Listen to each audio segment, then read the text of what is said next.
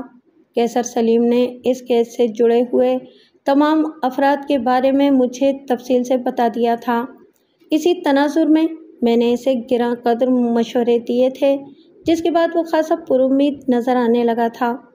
میں نے اپنی پاور یعنی کہ وکالت نامے کے ساتھ ہی ملزم کی درخواست ضمانت بھی دائر کر دی تھی، لیکن جیسا کہ میں پہلے بھی کئی بار بتا چکا ہوں کہ قتل کی ملزم کی ضمانت جوئے شیر لانے کے مترادف ہوتی ہے۔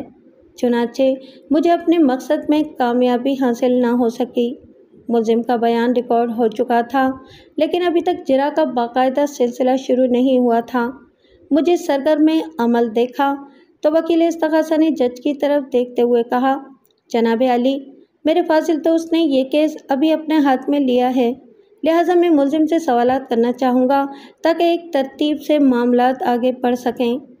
پرمیشن گرانٹڈ، جج نے گہری سنجیدگی سے کہا۔ وکیل استغاثہ ایکیوز باکس کے نزدیک چلا گیا۔ پھر اس نے ملزم قیصر سلیم کے چہرے پر نگاہ جما کر اپنی جرح کا آغاز کر دیا۔ تم کتنے عرصے سے اخبار کی نوکری کر رہے تھے؟ لگ بھگ 5 سال سے، ملزم نے جواب دیا۔ شادی سے پہلے تمہاری رہائش کراچی کے کس علاقے میں تھی؟ وکیل استغاثہ نے پوچھا۔ کینٹ بازار ڈرک روڈ، ملزم نے بتایا۔ وہاں ایک ہوٹل کے بالائی حصے میں نے ایک کمرہ کرائے پر لے رکھا تھا، لیکن شادی کے بعد میں نے محمود آباد میں شفٹ ہونے کا پروگرام بنایا ہوا تھا، اور اس حوالے سے ہمارے ایڈیٹر قاضی جمیل صاحب نے اپنے گھر کے نزدیک مجھے ایک چھوٹا سا مکان بھی کرائے پر دلوا دیا تھا۔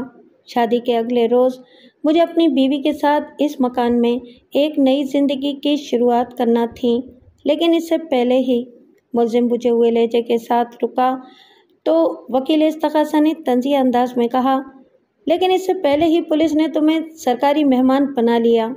اب تم جیل میں ہو، یعنی بڑے سرکاری گھر میں۔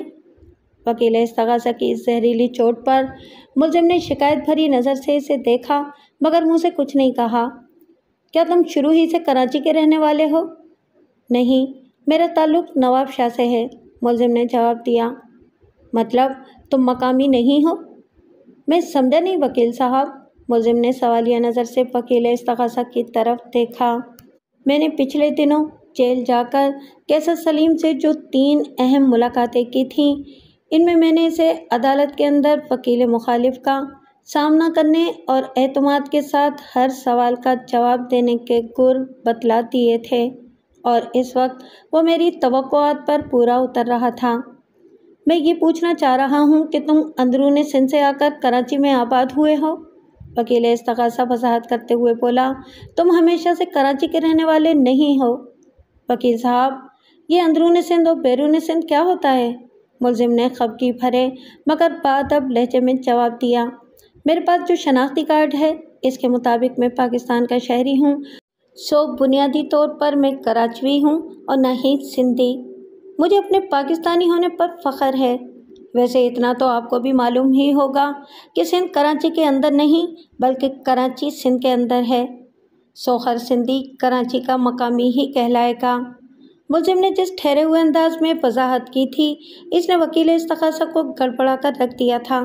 لمحاتی تذبذب کے بعد اس نے جرح کے سلسلے کو آگے بڑھاتے ہوئے کہا، کیا یہ سچ ہے کہ اخبار کے مالک طفیل ہاشمی صاحب اس واقعے سے پہلے تم پر بڑے مہربان ہوا کرتے تھے؟